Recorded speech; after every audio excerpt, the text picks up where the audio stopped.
So it looks like Eli Manning is not going to get in the Hall of Fame. He was not voted a second year. What do I think about it? It's not no big deal. I don't think anybody's losing any sleep about it. Eli Manning. I mean, he won 2 Super Bowls where he had great runs, but other than that, he was a pretty ordinary quarterback. I mean, his last name and his success, but he's not a Hall of Famer.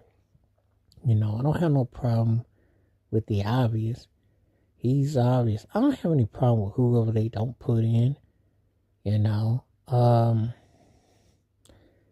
just because you won 2 memorable Super Bowl against New England doesn't erase the fact that you would have been a journeyman quarterback without the last name, and that you won in New York, but you really weren't that memorable in the regular season. So I don't really subscribe that he did anything that distinctive. I just thought he was just pretty ordinary. Jim Plunkett can't get in. I don't look at Eli as anything special. Ben Roethlisberger will get in next year, but I don't look at anything significant about it. I thought he came up big in the postseason, but his regular season was ordinary. I'll tell you this all the time. If you merged the way his brother played in the regular season and you merged the way Eli played in the postseason, you'd have a top 3 quarterback ever. But you can't do it. But if you could, you would. I mean, that's pretty much it in a nutshell. They had the sum of different parts. And though they each got 2 Super Bowl rings, Eli was actually the man that was hyped in the postseason, not so much in the regular season. So anyway, just, when I see it, I don't go around going, oh, like, wow. I'm like, yeah, he was a pretty ordinary dude. It wasn't nothing really special.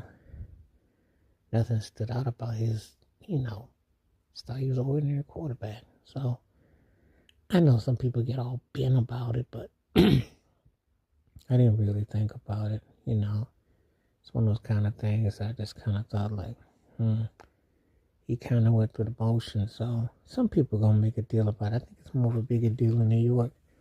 But I think elsewhere, most people aren't really sweating him if they're football fans everywhere else, Because he threw a lot of picks. And he was just one of those guys that just felt like he was more lucky than he was good.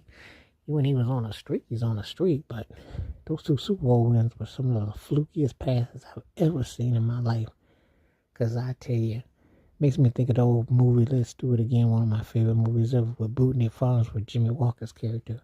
And Sidney Poitier putting him under hypnosis. And I think Eli must have been hyped up because his regular season didn't look like that. So I always call him the Bootney Farnsworth of quarterback.